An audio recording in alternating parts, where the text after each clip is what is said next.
News every 15 minutes, weather every 10, and sports twice an hour. Newstalk, KGVO, AM 1290 and 101.5 FM. You're listening to Montana Morning with Peter Christian. The FBI is keeping mum about a murder that occurred in Washington State. Good morning, everyone. It's Montana Morning. It is Friday, September 30th, 2016. It's homecoming weekend officially getting underway. We have a very nice, balmy 50 degrees under a cloudy sky in Missoula. Our newscast this morning sponsored by Dig It Excavating, bringing 30 years of excellence to every job. Call 214-4292. The FBI is awaiting lab results before releasing any more information about the death of a woman who reported being kidnapped at a Montana rest stop and spending hours in the trunk of her car. The Helena Independent Record reports investigators are attempting to determine how 47-year-old Rita Mays of Great Falls ended up being shot to death in the trunk. She was found dead September 7th with a handgun and 2 spent shell casings at her side. Before she died, Mays reportedly called her family and said she had been attacked at a rest stop and stuffed into the trunk. An officer who later called Mays' cell phone said someone answered, and the officer heard gunshots. Authorities found Mays' body more than 300 miles away near Spokane International Airport in the state of Washington.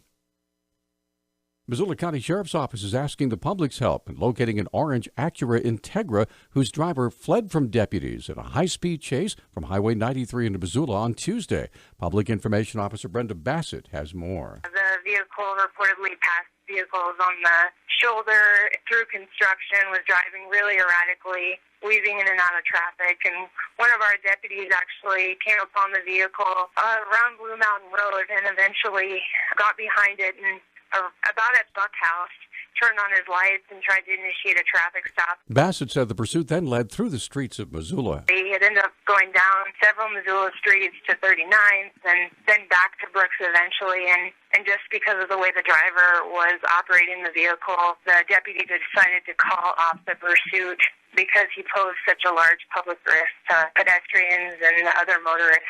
Bassett said the incident began at Chief Looking Glass fishing access site and campground when the suspect confronted another man who allegedly displayed a machete. Anyone with information is asked to call 911 or Missoula Crime Stoppers at 721-4444. And if you do spot him, you're encouraged not to approach the suspect. A U.S. judge has ordered a former luxury real estate mogul to pay $286 million to creditors of a Montana club for the ultra-rich that he's accused of fleecing for personal gain. The order from U.S. bankruptcy judge Ralph Kirscher is the latest turn in a years-long chase after the assets of Yellowstone Club founder Tim Blixseth. Blixseth diverted hundreds of millions of dollars from a 2005 Credit Suisse loan to the club that set the business up for bankruptcy when he gave it to his ex-wife during their divorce. Trustees for the club's creditors have recovered only $141 from Blixseth, despite a string of multi-million-dollar judgments against him. In July, Blixseth was released from more than a year in jail for defying orders to reveal his assets.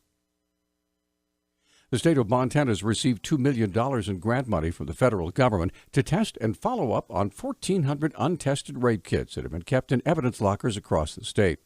Montana Attorney General Tim Fox said in Helena yesterday a bidding process is underway to find a lab to process those kits. There are so many of these that we can't submit them to the Montana Crime Lab in Missoula because they don't have the personnel. We're fortunate that the FBI will take as many as 300 of these kits and test them without cost to the state. So ultimately it'll be a little over $800,000 of the grant money will be used for testing and review. Most of the remaining $1.2 million will go towards personnel to help the state follow up on the test findings. Fox says a victim's advocate will be hired as well as an investigator. Once we have all of the kits tested, we anticipate that there may be some cold cases that come up that have to be investigated. There'll be an investigator, a sexual assault investigator in the Division of Criminal Investigation that will be hired, whose job will be to look at these, investigate these cases. All in all, Fox expects the process to take about 3 years because of the statute of limitation issues. The oldest rape kits will be tested first. Fox says they have one kit inventory that dates back to 1995. The head of Yosemite National Park said he was offered a job transfer, but instead chose to retire after employees made allegations that he created a hostile workplace. Superintendent Don Newbacher emailed park staffers on Wednesday saying he's on leave until his last day, November 1st. Newbacher said he declined an offer to serve in Denver as a senior advisor to the Park Service's deputy director. Newbacher's email does not address the harassment claims. He says he regrets leaving, but he says it's best for the iconic park. This week, the U.S. Bureau of Economic Analysis published its second quarter 2016 personal income growth figures for all 50 states. These preliminary numbers indicate that Montana's personal income grew by about 0.9%. That's well behind the national average of 1.1%. Montana Bureau of Business and Economic Research Director Patrick Barkey offers some insight into those numbers. Montana personal income is income from all sources, not just earnings. Income from all sources received by Montana households. That number, just to give you an order of magnitude, that's running at about a $44 billion total for 16. It's a pretty good measure of the state's health and prosperity. According to Barkey, personal income growth this year has been slow compared to last year. What they're saying essentially is that the state has had a few rocky quarters. It's all pretty much growth, and really that's in comparison to 15. So 15 was a great year, particularly the first three quarters of 15, very strong. 2016 data through the second quarter suggests that earnings growth slowed down, didn't go negative, but was substantially slower. Montana ranked 33rd in the country. Speaking of getting paid, Montana's minimum wage is set to rise by a full dime in 2017. Try to hold your applause. Montana's Labor Standards Bureau Chief Pam McDaniel explains. Minimum wage is tied to the CPI, and it's always determined between August of one year to the end of the August of the next year. And with that increase, it is going to be raised come January 1 to $8.15. The CPI is called the Consumer Price Index. Our News Talk time now is 6:12. News Talk, KGVO. Missoula's official weather station.